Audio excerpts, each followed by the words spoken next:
Well,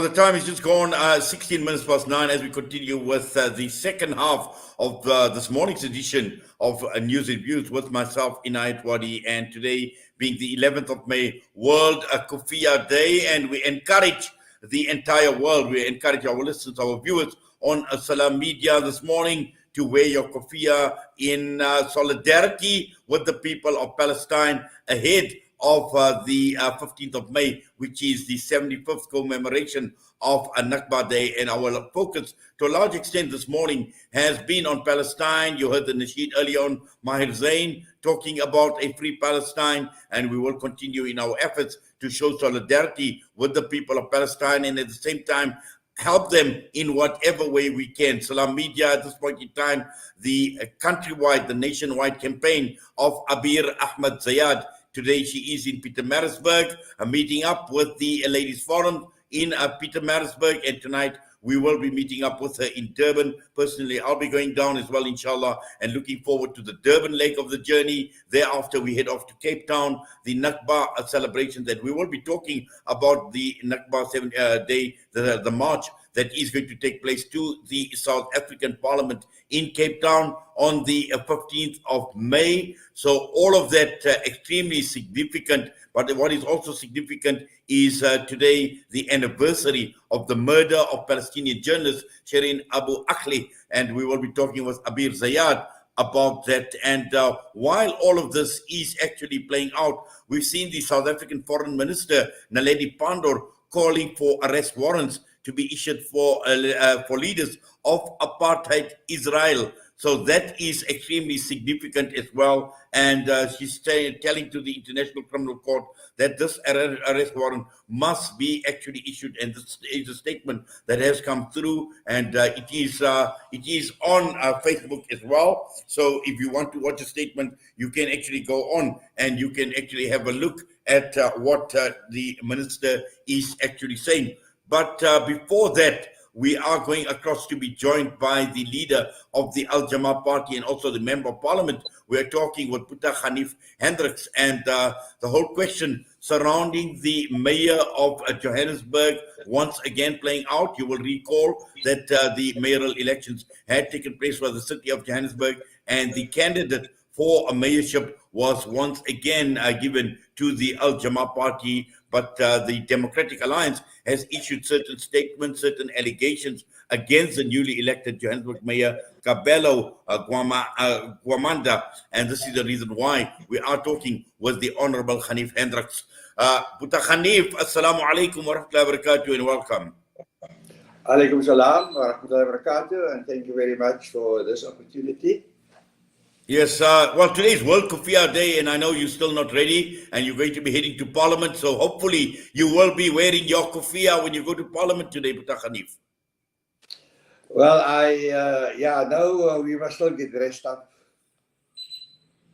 Yes, now just coming to the whole issue surrounding the Johannesburg mayor, we've seen Kabelo Ahmed obviously resigning as the mayor, and now we've had another Jama-ah member who has now been elected as the mayor, Mayor Kabelo Gwamanda, and a number of comments have already started coming through, and particularly looking at the allegations that have been made by the Democratic Alliance. Let's just unpack what these allegations are before we talk about the ultimatum that you as Jama-ah have given to the DA to retract some of these unfounded allegations.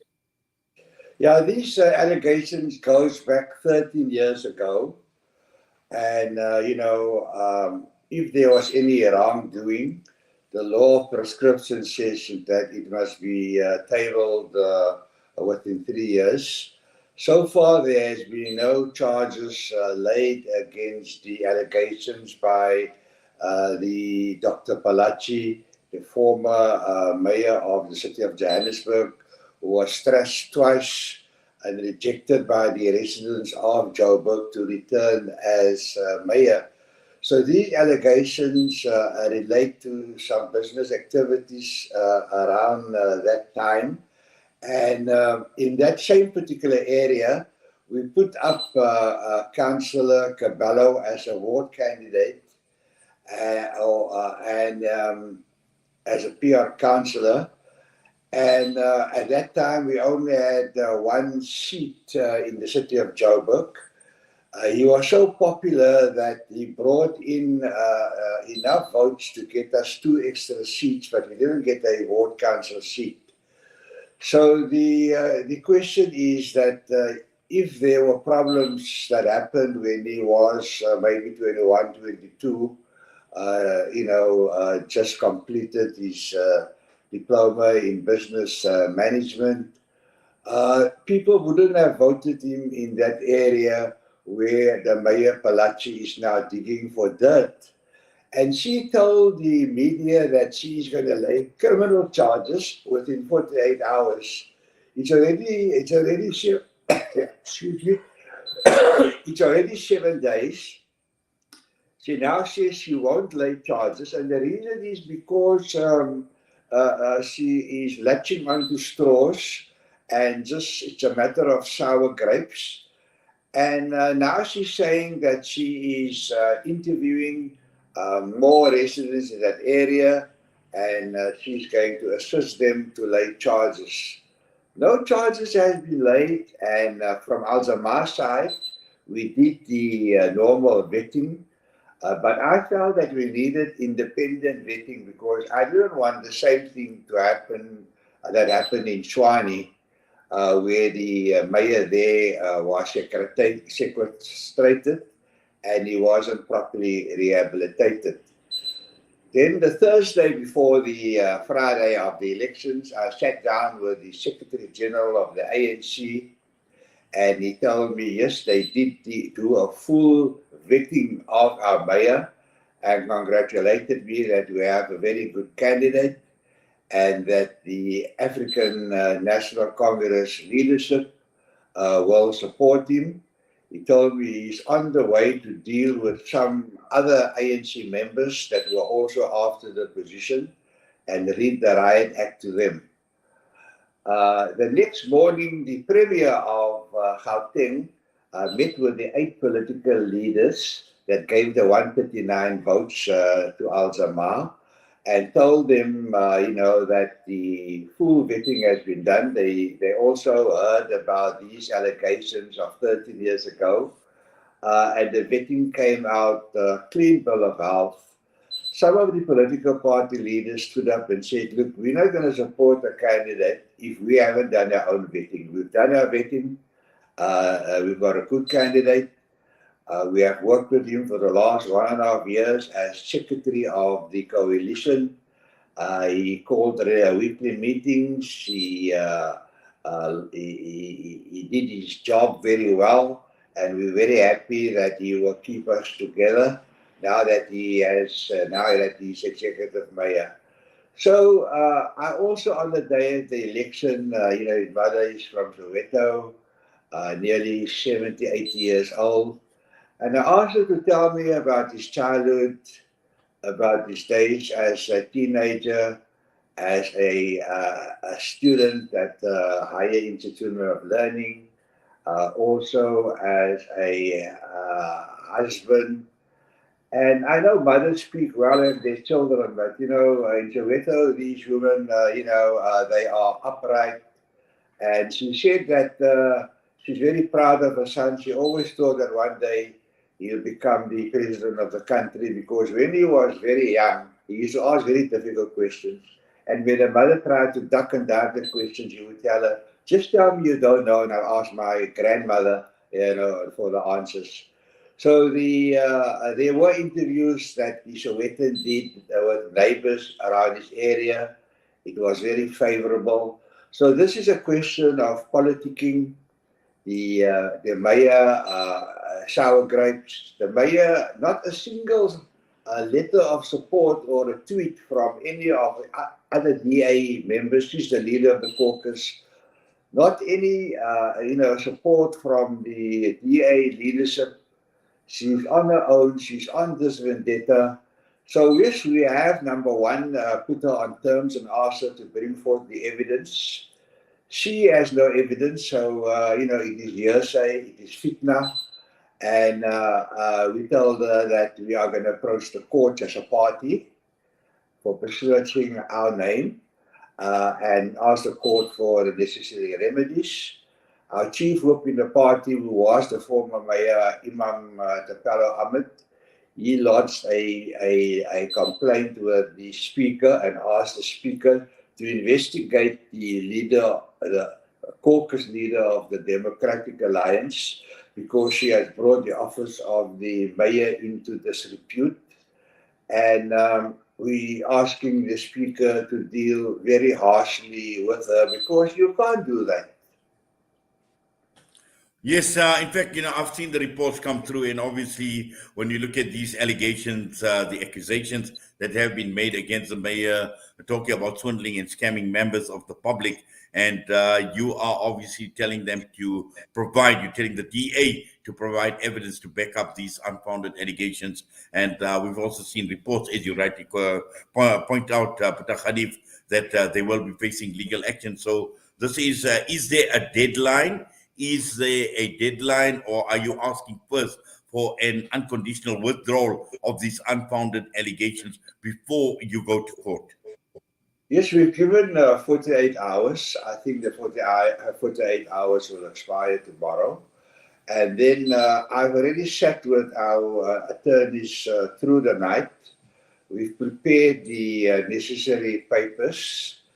And so that will be lodged, but we will have to wait and give her a fair chance to apologize, to withdraw the allegations.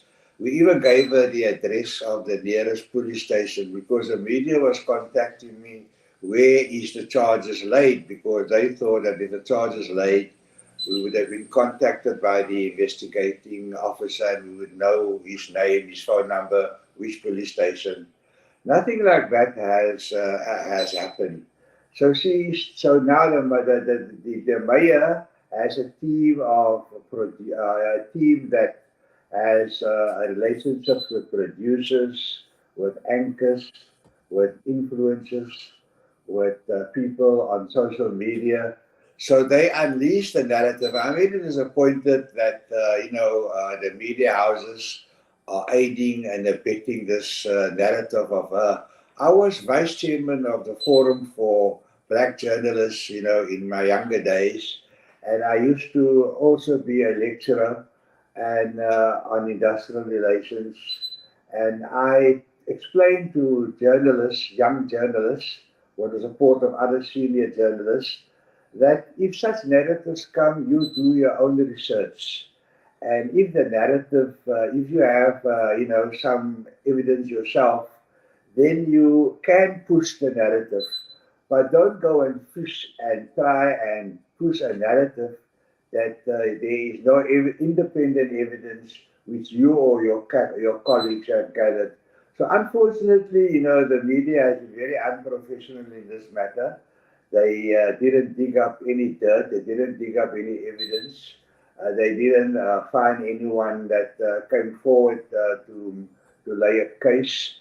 And they just took the word of the former executive mayor of the Democratic Alliance in the city of Joburg, knowing well that the residents of Johannesburg have rejected her twice. They don't want her.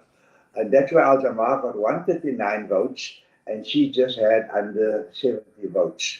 So the people have spoken through their councillors, through their representatives, and we hope that action will now be taken against the mayor by the ethics committee.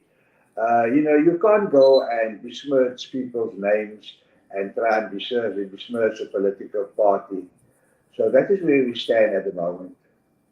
Well, Pata Khanif, we will follow developments and we will see once the 48 hours are up, and we will see obviously what materializes from there. But for now, we thank you for your time with us on Salam Media this morning. We wish you all the best, inshallah. Assalamu alaikum wa rahmatullahi wa barakatuh. Alaikum salam wa rahmatullahi wa barakatuh. That was Khanif Hendricks, the leader of the Al Jama-ah party, against the whole issue surrounding the DA and the unfounded allegations, according to Al Jama-ah, against the newly appointed mayor of Johannesburg, Kabelo Gwamanda. With that, we're going to go for a break. We come back, and our focus is going to be on the commemoration of the Nakba, 75 years of Zionist brutality, the displacement of millions of Palestinians, and all of that going to be commemorated in Cape Town. And when we come back, we'll be joined by the Al-Quds Foundation's Yunus Ali.